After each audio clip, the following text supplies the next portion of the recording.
Hello my dear students, आप लोगों का इस नए वीडियो में स्वागत है। आज के अपने इस वीडियो से मैं क्लास 11th वालों को भी मैं पढ़ाने वाला हूं। मैं आगे बढ़ूं उससे पहले मैं अपने बारे में इंट्रोडक्शन दे देता हूं, जिससे आपको आइडिया लगे कि हम किससे पढ़ने वाले हैं और सामने वाला कौन है। क्या इस चैनल पे ट्रस्ट कर सकते हैं, क्या इस पर्सन पे ट्रस्ट कर सकते हैं, ताकि आपको चीजों के बारे में थोड़ा आइडिया रहे। मेरा नाम अमित कुमार तिवारी है, जो मैंने यहाँ पे ऑलरेडी प्रिंट किया हुआ है कि भाई ताकि आइडिया लग जाए ना। और देखो शकल भी दिखा दे रहा हूँ, क्योंकि वीडियो रिकॉर्डिंग करते टाइम फेस दिखाने की कोई जरूरत नहीं है। आपको तो पढ़ाई से मतलब है, इसलिए वो नहीं होगा, लेकिन हाँ, चेहरा यहाँ पे आपको हमेशा दिखेगा। ओके। तो मेरा नाम जो है वो है अमित कुमार तिवारी, और मेरी जो क्वालिफिकेशन की बात अगर करते हैं तो M Com NET two 2 time मेरा जीसेट भी हुआ है और बीएड भी मैंने किया है। बेसिकली मैं एक असिस्टेंट प्रोफेसर हूँ। ठीक है। असिस्टेंट प्रोफेसर का मतलब मे बी पॉसिबल आपको शायद नहीं पता होगा, या पता होगा। अच्छा, प्रोफेसर का मतलब पता होगा तो आप समझ लो उनका मैं असिस्टेंट बन सकता हूँ। इस लेवल तक का क्वालिफिकेशन है मेरा। लेकिन इस चैनल के माध्यम से मैं क्लास 11th वालों को अकाउंट्स और उससे रिलेटेड जो भी चीजें होंगी वो मैं प्रोवाइड करूंगा। इन शॉर्ट अगर मैं कहूँ तो कॉमर्स से रिलेटेड जितने भी चीजें होती हैं, जो भी सब्जेक्ट्स होते हैं, वो मैं आपको प्रोवाइड करूंगा। बेसिकली इस वीडियो से, आज की वीडियो से मैं स्टार्ट करने वाला हूँ क्लास 11th का अकाउंट। अकाउंट में जो भी आपके बेसिक होते हैं, जो भी चीजें जानना आपके लिए जरूरी होता है, वो हर एक चीज हम इस क्लास में डिस्कस करेंगे। आने वाले जो भी लेक्चर्स होंगे, मेरा टारगेट यही रहेगा कि मैं आपको इस लेवल से पढ़ाऊं, ऐसे पढ़ाऊं कि अगर आप यहाँ से जब जाते हैं कहीं पे भी, आपका ये, हालांकि ये स्टार्ट है, 11th जो होता है वो बेस होता है, तो मेरा काम होगा आपका बेस मजबूत करना।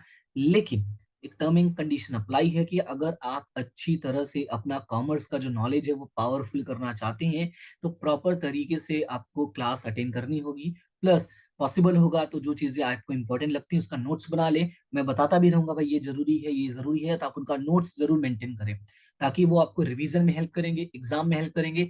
इवन अगर आप फ्यूचर में कभी जाते हैं, कहीं कुछ और पढ़ाई करते हैं, तो वहां पे अगर अकाउंट की बेसिक की रिक्वायरमेंट होती है, उसमें भी आपकी ये सारे नोट्स हेल्प करेंगे। ठीक है। तो ये था थोड़ा सा इंट्रोडक्शन चैनल के बारे में, ताकि आपको आइडिया लग जाए।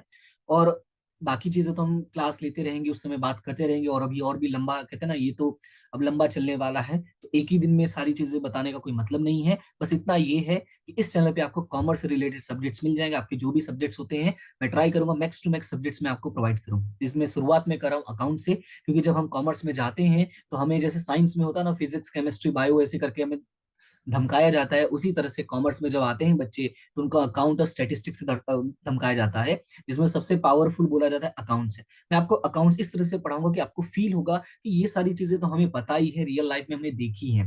आपको ऐसा नहीं लगेगा कि आप कुछ नया सीख रहे हो, बस ये लगेगा हाँ, हम जो जिंदगी में करते थे अब वही हम पढ़ाई भी कर रहे हैं। तो आपको मजा आएगा पढ़ने में। ठीक है, तो स्टार्ट करते हैं क्लास। फिलहाल ज्यादा चीजें नहीं करेंगे ताकि आपको डिस्टरबेंस ज्यादा ना हो। फिलहाल इस क्लास में मैं आपको सिर्फ बेसिक्स बताऊंगा। इस क्लास में मैं अकाउंट का मतलब क्या होता है उसका मैं बेसिक डिस्कस करूंगा।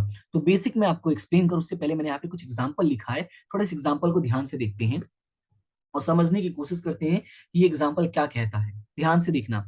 यहाँ पे देखो, ये जैसे मैंने एक ड्राइंग बनाया हुआ था, यहाँ पे मैंने तुम्हें रखा है, यानी मान लो कि ये तुम हो और ये आपकी मम्मी है। ध्यान से सुनना इस चीज को। ठीक है। यहाँ पे तुम हो और यहाँ पे आपकी मम्मी है। आपकी मम्मी ने बोला बेटा मार्केट जाओ। यहाँ पे देखो मैंने लिखा भी है क्लियरली कि आपको मार्केट भेजा। ध्यान से सुनना।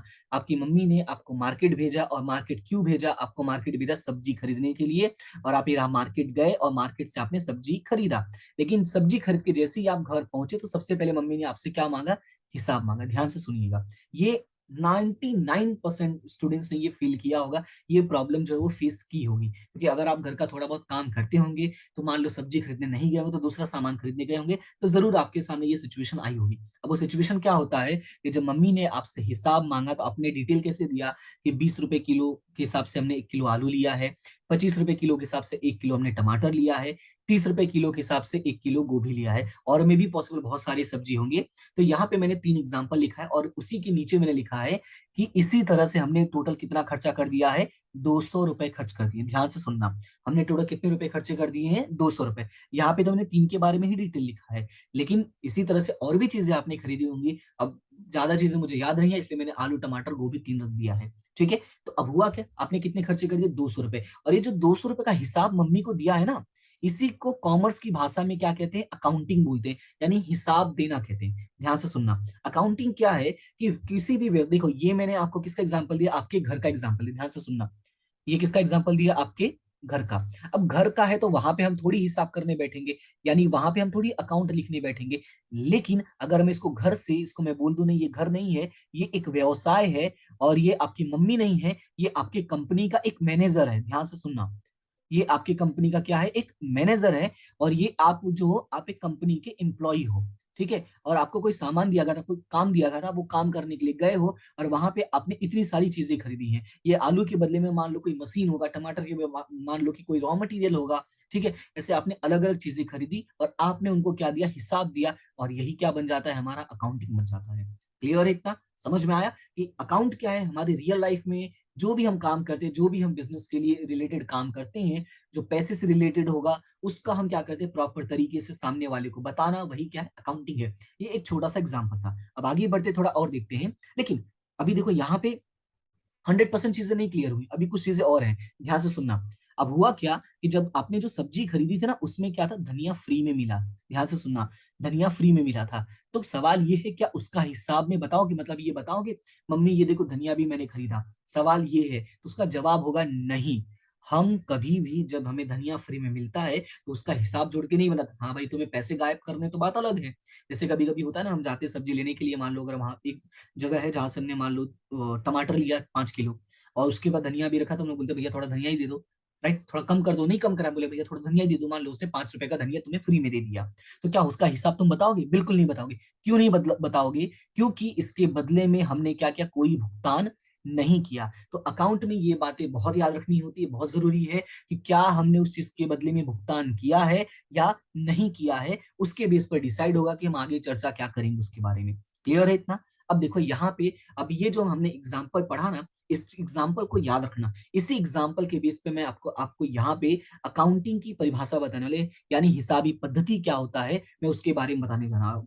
और जो इसके बारे में बताया गया, जो इसकी व्याख्या दी गई, परिभाषा दी गई है, ये बेसिकली दिया हुआ AICPA। किसने दिया हुआ, AICPA, जिसका फुल फॉर्म है American institute of certified public accountants. ध्यान से याद रखना इसका, ये आपको काम आएगा। हो सकता है कहीं आपसे पूछा जाए, और नहीं भी पूछा जाता है तो जब आप कॉमर्स में आए हो तो कॉमर्स से रिलेटेड जो कंपनियां काम करती हैं, जो इंस्टीट्यूशंस काम करते हैं, उनके बारे में अगर आपको बेसिक नॉलेज होगा तो आपको, अच्छा बेसिक नॉलेज का मतलब उनके बारे में एटलीस्ट पता हो, थोड़ा बहुत, ज्यादा नहीं, डिटेल नहीं होगा तो भी नाम तो पता होना चाहिए ना कम से कम। तो AICPA एक इंस्टीट्यूट है जो बेसिकली क्या करता है, अकाउंट से रिलेटेड इंफॉर्मेशन प्रोवाइड करता है। अब इन्होंने डेफिनेशन क्या दिया उसको ध्यान से सुनना। यहाँ पे डेफिनेशन को मैंने बहुत ही सिंप्लीफाई वे में लिखा है। क्या सिंप्लीफाई वे में लिखा है, देखना। यहाँ पे मैंने ये लिखा है कि कोई भी व्यवसाय हो, ध्यान से सुनना, क्या हो, कोई भी व्यवसाय हो। व्यवसाय में क्या होती है, दो बातें होंगी, या तो कोई व्यवहार होता है या तो कोई घटना होती है। जैसे ये ऊपर मैंने एग्जांपल दिया था ना कि ये घर के बदले में इसको क्या मान लो, व्यवसाय मान लो, और मम्मी के बदले में इसको क्या मान लो, मैनेजर मान लो। क्लियर है इतना। अब उसी तरह से हम यहाँ पे बात करते हैं व्यवसाय की नजर से।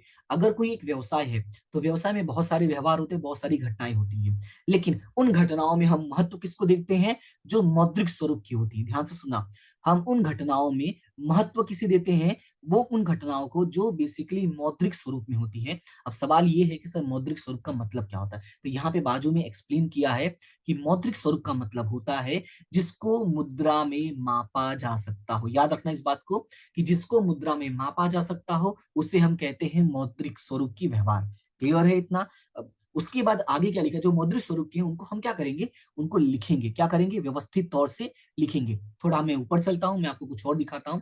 यहाँ पे मैंने जो हिसाब 200 रुपए का दिया था, ध्यान से सुनना, उसमें ये धनिया भी आया था कि नहीं धनिया, लेकिन धनिया कैसा था, फ्री में था। फ्री में होने का मतलब है इसके बदले में हमने कोई भुगतान नहीं किया था, और जब हमने भुगतान नहीं किया था तो इसका मतलब क्या हुआ कि ये जो था वो आपका मौद्रिक स्वरूप में नहीं था। क्लियर है, ये आपका क्या था, मौद्रिक स्वरूप में नहीं था। और जब मौद्रिक स्वरूप में नहीं था तो हमने इसको नहीं बताया मम्मी को, मम्मी फ्री में धनिया मिला है, रख लो भाई, बात खत्म करते हैं। व्यवसाय में भी उसी तरह से होता है, हम उन्हीं चीजों का लेखा करते हैं जो कैसे हो, मौद्रिक स्वरूप की हो। क्लियर है। अब व्यवस्थित लिख दिया है हमने उन चीजों को। व्यवस्थित लिखने के बाद ध्यान से सुनना, व्यवस्थित लिखने के बाद हमारा कुछ काम होता है। काम क्या होता है कि जो भी हमने जानकारियां लिखी हैं उन्हें हम क्या करेंगे, वर्गीकृत करेंगे। क्या करेंगे, वर्गीकृत, यानी वर्गीकरण करेंगे। दूसरा पॉइंट होता है निष्कर्ष निकालना। हम क्या निकालेंगे, उस चीज का निष्कर्ष निकालेंगे, और उस पर से हम क्या करेंगे, अर्थघटन करेंगे। क्लियर है इतना। यानी कि अब ध्यान से सुनना, जो अकाउंट का डेफिनेशन है हिसाबी पद्धति का परिभाषा है वो क्या है, ध्यान से सुनना। कि कोई भी एक व्यवसाय है, व्यवसाय में बहुत सारे व्यवहार होते हैं, बहुत सारी घटनाएं होती हैं, लेकिन उन व्यवहार उन घटनाओं में से उन घटनाओं को हम लिखते हैं जो मौद्रिक स्वरूप की हो। कैसी हो? मौद्रिक स्वरूप की हो। सिर्फ लिखना नहीं होता है, हमें लिख कर उनका वर्गीकरण करना होता है, उन पर से निष्कर्ष निकालना होता है, फिर उन पर से हमें अर्थघटन भी करना होता है। यानी तीन बातें होंगी, वर्गीकरण करना, निष्कर्ष निकालना और अर्थघटन करना। अब सवाल ये है कि सर ये वर्गीकरण क्या होता है, निष्कर्ष क्या होता है, अर्धघटन क्या होता है? तो चलते हैं थोड़ा आगे। यहाँ पे मैंने क्लियरली मेंशन किया है कि क्या क्या चीजें होती हैं। देखो मैंने क्या कहा, सबसे पहले हम क्या करेंगे, लिखेंगे। तो लिखेंगे तो उसे हम कहते हैं रोजनामचा। अब ये रोजनामचा क्या है, कैसा है, ये आने वाले चैप्टर्स में हम थोड़ा थोड़ा करके पढ़ेंगे। फिलहाल अभी बस हमें ये समझना है हमें क्या करना होता है, सबसे पहले उनको लिखना होता है। क्लियर है? हमारे पास जो भी व्यवहार है उनको हम क्या करेंगे, लिखेंगे। फिर अगला पॉइंट है वर्गीकरण करना। क्या है अगला पॉइंट? वर्गीकरण करना। अभी वर्गीकरण का मतलब क्या आता है, उसके लिए ध्यान से सुना, यहाँ पे कुछ लिखा है मैंने। एक जैसा जो व्यवहार होगा उनको क्या करना है, एक जगह लिखना है। ध्यान से सुनना, एक जैसा व्यवहार को एक जगह रखना है। मतलब ये है कि जितनी बार खरीदा है, जितनी बार बेचा है, जितनी बार वापस किया है, तो 10 बार वापस किया है तो 10 अलग अलग अलग जगह लिखने से बेटर है कि हम उनको एक जगह लिखेंगे। इसी को हम क्या कहते हैं, वर्गीकरण। यानी कि सारे खरीदी को हम क्या कर देंगे, एक जगह कर देंगे, सारे बिक्री को हम क्या कर देंगे, एक जगह कर देंगे। और इसी को हम क्या कहते हैं, खतौनी। क्या कहते हैं इसी को हम? खतौनी कहते हैं। क्लियर है इतना? अब ये खतौनी भी हम आने वाले चैप्टर्स में पढ़ेंगे, फिलहाल ये तो शुरुआत है। पर मैं आपको आइडिया दे रहा हूं कि अकाउंट की परिभाषा में ही पूरा अकाउंट का मतलब छुपा हुआ है। मतलब हमें रोजनामचा सीखना होता है, हमें खतौनी सीखना होता है। अब अगला था आपका निष्कर्ष। क्या था निष्कर्ष? ध्यान से सुनना। निष्कर्ष में क्या होगा कि जैसे कि हमने कितना खरीदा, हमें ये जानना है। नहीं, कंक्लूजन। निष्कर्ष का मतलब क्या होता है? कंक्लूजन। तो हमें ये जानना होता है कि हमने कितना खरीदा, कितना बेचा। ये सारी चीजें हमें अगर जानना है प्रॉपर तरीके से, तो यहाँ पे हमें उसके लिए बनाना पड़ेगा सकल तलपट, हमें बनाना पड़ेगा व्यापार खाता, हमें बनाना पड़ेगा लाभ हानि खाता, और हमें बनाना पड़ेगा आर्थिक चिट्ठा। यही आपका क्या है, कंक्लूजन होता है। अकाउंट पढ़ने का जो आखिर मतलब कहते हैं ना, अंतिम उद्देश्य जो है वो यही है कि इन वार्षिक हिसाब को तैयार करना। क्लियर है इतना? तो ध्यान से सुनना। सबसे पहले हमने लिख लिया, फिर हमने क्या किया, उनका वर्गीकरण कर लिया, हम उस पे से निष्कर्ष निकाले। कंक्लूजन क्या निकला भाई, कितना खरीदा हम लोग। देखो सारे खरीदी हमने एक जगह लिख दिया है, तो सारे खरीदी एक जगह लिखने से हमें फायदा क्या हुआ, हमें ये आसानी से पता चल गया हमने कितने की खरीदी की है। अब सारी बिक्री को हमने एक जगह लिख दिया है, तो इससे हमें पता ये चल गया कि हमने कितने का माल बेचा है। यही तो है आपका कंक्लूजन या निष्कर्ष। अब बात करते हैं अर्थघटन की। तो अर्थघटन का मतलब ये होता है कि वर्ष भर का जो परफॉर्मेंस है वो कैसा रहा। अब सवाल है वर्ष भर का परफॉर्मेंस का मतलब कि भाई लाभ हुआ, हानि हुआ या क्या हुआ, उस बारे में बताना। तो ये होता है अर्थघटन करना। क्लियर है इतना? तो अकाउंट की परिभाषा जो है वो बेसिकली चार चीजों के बारे में बात करता है।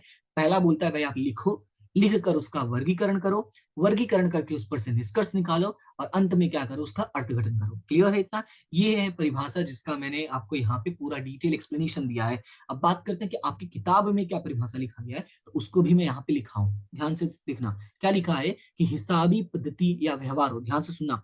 हिसाबी पद्धति क्या है कि जो व्यवहार और घटनाओं, यानी कि जो हमें लेन देन होता है, जो मौद्रिक स्वरूप रखते हो, उन्हें द्रव्य के रूप में लिखने, वर्गीकरण करने, निष्कर्ष निकालकर उसके परिणामों का अर्थघटन करने की क्या है, कला है। क्लियर है इतना? परिभाषा जो है उसी को तो मैंने यहाँ पे एक्सप्लेन किया कि भाई व्यवसाय होता है, उसमें जो भी व्यवहार घटनाएं होती हैं, उसमें से जो मौद्रिक स्वरूप का होता है उसको लिखना, वर्गीकरण करना, निष्कर्ष निकाला, अर्थघटन करना, यही तो है आपका अकाउंट। और यहाँ पे इन्होंने परिभाषा में वही लिख दिया। परिभाषा में क्या लिखा कि हिसाबी पद्धति जो है वो व्यवहार हो और घटना हो जो मौद्रिक स्वरूप के हो, उन्हें द्रव्य के रूप में लिखने की। देखो इसमें तीन भाग में डिवाइड किया है। थोड़ा याद रखना, जब परिभाषा आप चीजें पढ़ते हो ना, आप बड़े हो गए हो अब, तो क्या हम रट्टा नहीं मार सकते हैं, हम चीजों को समझने की कोशिश करेंगे और छोटा छोटा तोड़ तोड़ के समझिए। जब बड़ी चीजें याद करें तो तोड़ दो उसको। कैसे तोड़ोगे? पहला तो हिसाबी पद्धति को साइड में कर दो। इसमें क्या है भाई, व्यवहारों और घटनाओं, ये पहला बात हो गया। इसमें से कौन सा लिखना है, जो मौद्रिक स्वरूप के होते हैं, ये दूसरा पॉइंट हो गया। अब उन्हें द्रव्य के रूप में लिखने की। मौद्रिक स्वरूप के तो उनको क्या करना, लिखना भी पड़ेगा ना। अब जैसे मैं घर पे ये बताऊंगा कि भाई मैंने 1 किलो आलू खरीदा है, पर सच्चाई क्या है, मैं उनको ये बताया कि मम्मी 25 रुपए का आलू खरीदा। अगर मैं 1 किलो बता रहा हूँ, हो सकता है मार्केट में कहीं 15 रुपए का भी रहा हो, 10 रुपए का रहा, और मम्मी को अगर पता चलेगा भाई 10 वाला है और मैं हिसाब में नहीं बता रहा हूँ उनको ढंग से, तो गुस्सा करेंगे ना। इसलिए बताना जरूरी, भैया 25 रुपए का ही मम्मी मैंने खरीदा है। तो ये हो गया द्रव्य के रूप में लिखने की। उसका क्या करना, वर्गीकरण करना, ये आपका हो गया नेक्स्ट स्टेप। तीसरा वर्गीकरण करना, चौथा निष्कर्ष निकालना, और हमें लास्ट में क्या करना है, परिणामों का अर्थघटन करना। क्लियर है? यानी इनको 5 छोटे छोटे टुकड़ों में डिवाइड करा। व्यवहार, घटना, मौद्रिक स्वरूप, वर्गीकरण, निष्कर्ष और परिणाम का अर्थघटन। ऊपर भी देखो वही लिखा है कि नहीं, व्यवहार, घटनाएं, मौद्रिक स्वरूप, लिखना, और ये आपका हो गया, ये तीनों को एक साथ ऐड कर दो भाई, चार पढ़ लो। यानी कि वर्गीकरण, निष्कर्ष और अर्थघटन। क्लियर है इतना? तो ये था आपका अकाउंट का परिभाषा, हिसाबी पद्धति का परिभाषा। क्लियर है इतना? उम्मीद करता हूँ कि ये आपको समझ में आ गया होगा। आज की क्लास जो है वो मैं ज्यादा लंबी नहीं करूंगा। ये क्लास सिर्फ आपको इंट्रोडक्शन देने के लिए था कि मैं आपको कैसे पढ़ाऊंगा, आपको प्रॉपर तरीके की नोट्स बना के मैं आपको पढ़ाऊंगा, जिससे आपको अकाउंट्स पढ़ने में मजा आए। देखो होता क्या है कि अगर शुरुआत में ही किसी सब्जेक्ट से अगर हमें नफरत हो जाती है, किसी चीज से भी नफरत हो जाती है, तो बाद में वो कितना भी अच्छा बनने की कोशिश करे, हम उसे नहीं पसंद कर पाते हैं। यही बात होता है, हर चीजों के साथ लागू होता है, चाहे वो इंसान हो, चाहे कोई वस्तु हो, चाहे कोई जानवर हो, चाहे कोई पढ़ाई हो।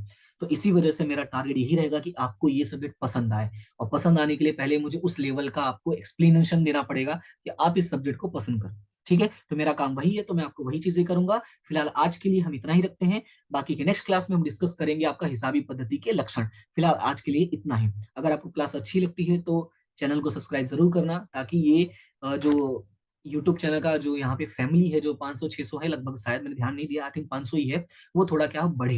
जब वो बढ़ेगा तो ज्यादा से ज्यादा लोगों तक पहुंचेगा, और आप अपने दोस्तों के साथ भी शेयर कर सकते हो। ठीक है, तो फिलहाल आज के लिए इतना ही, मिलते हैं नेक्स्ट क्लास में। तब तक के लिए thank you so much and have a good day.